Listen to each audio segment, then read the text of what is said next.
Okay, so, you want to be known as a compassionate doctor, a kind, caring doctor, not somebody who's mean to their patients. But sometimes my arthritis patients, they don't feel that good about me.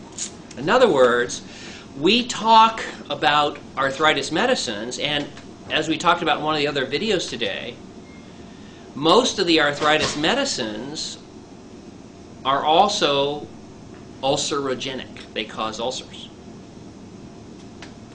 So what we say to our patients is don't take them. And many of my patients answer back to me, well, that's easy for you to say. You don't have the pain. So we get this question is, what am I supposed to do about the pain after surgery, Dr. Rutledge? And I think it sounds bad when I say it, but the answer is don't take any pain medicine.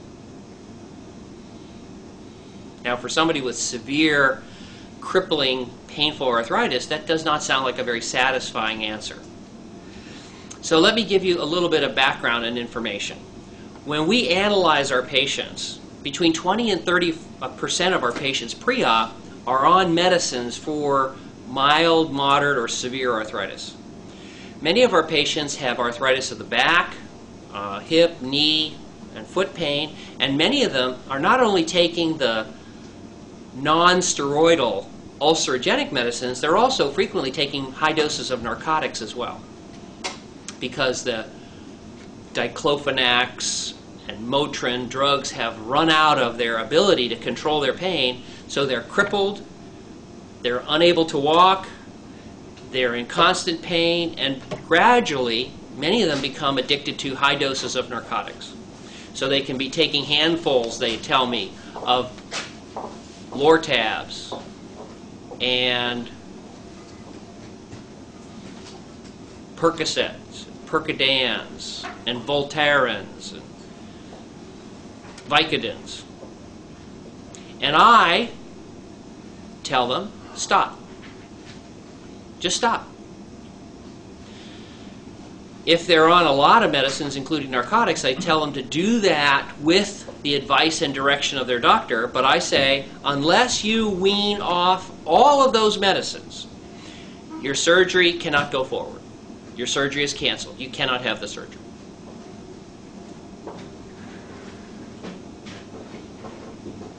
Having done that, I have had a lot of success, and I'm going to mention 3 example patients. Okay? Jill in Oregon, Lance here in Nevada, and Kathy in Arizona. I'll start with Kathy because she just was here. She's about 3 years out. She just did a video. It's on our website. She was completely crippled. She had lost her job. She was living at home with her parents. She had bilateral congenital disease in both hips, has implanted hardware in both hips. She was in constant pain. She was on high doses, handfuls of narcotics. She could barely walk. And she and her mom and dad came here from Arizona. We met privately afterwards, and I said, if you cannot stop all of your narcotics and medicines, you can't have the surgery. And she and her parents began crying. They said, we can't do it. There's no way. And it was a very sad meeting.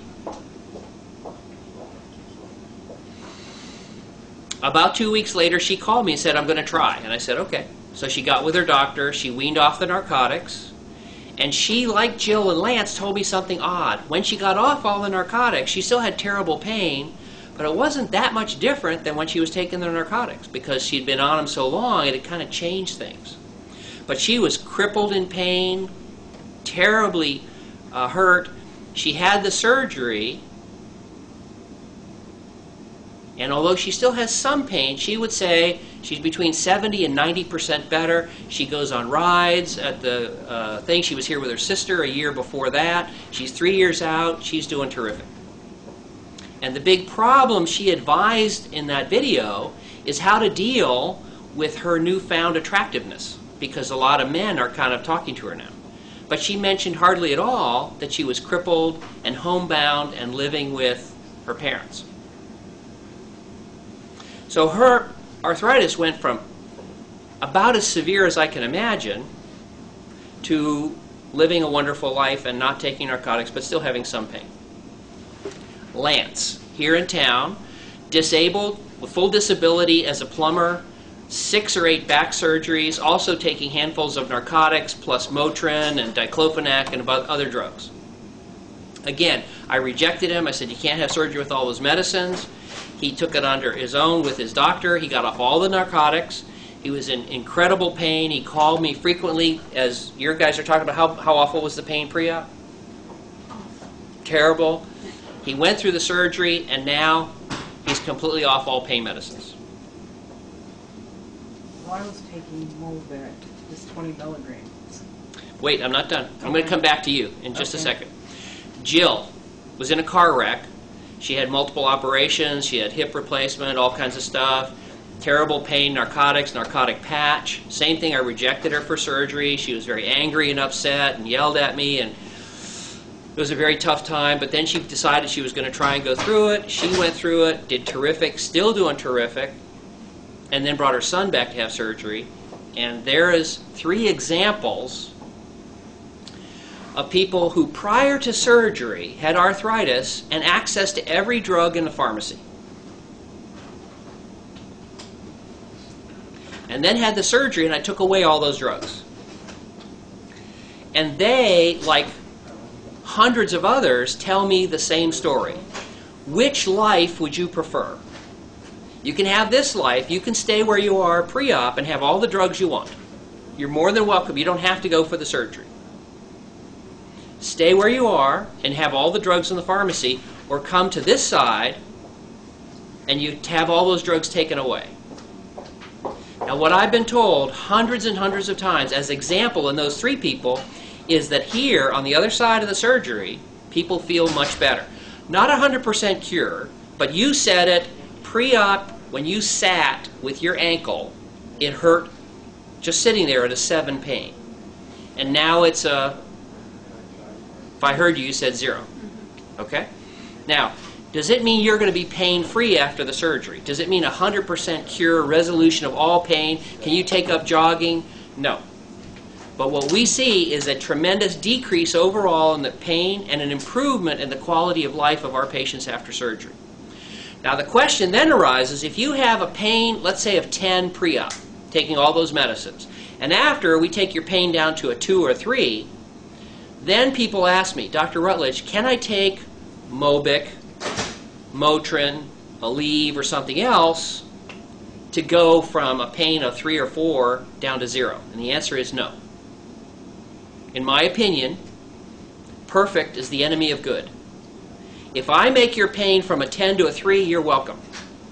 If you try and take Mobic on top of that after surgery to go from a 3 to a 0, you're likely to have a bleeding ulcer and a terrible complication.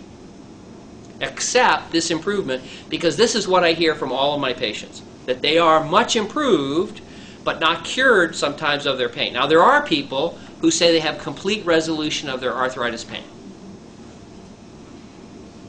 But even if they don't have complete resolution, everyone tells me it's better. This life, before surgery, when you took the Mobic, did you have arthritis pain? Say that again. Prior to surgery, in the past year, did you have pain in your joints? No, not with taking. Not with the Mobic. Okay. Well, you might not want to have the surgery because you might have it post-op. But what we hear in general, people get better and have less pain after the surgery, even though we take away the Mobic. But it's not a guarantee, so you could be in the situation post-op where you're not improved. Your arthritis pain's not improved. I haven't seen that. I don't recall that. Nobody's told me about that, but it could happen. And so you have to think about it. Do you want to take that risk? What we hear over and over again, and hundreds of people like Jill and Lance and Kathy, is a tremendous improvement in pain. Not the day before surgery like today, but in the week after.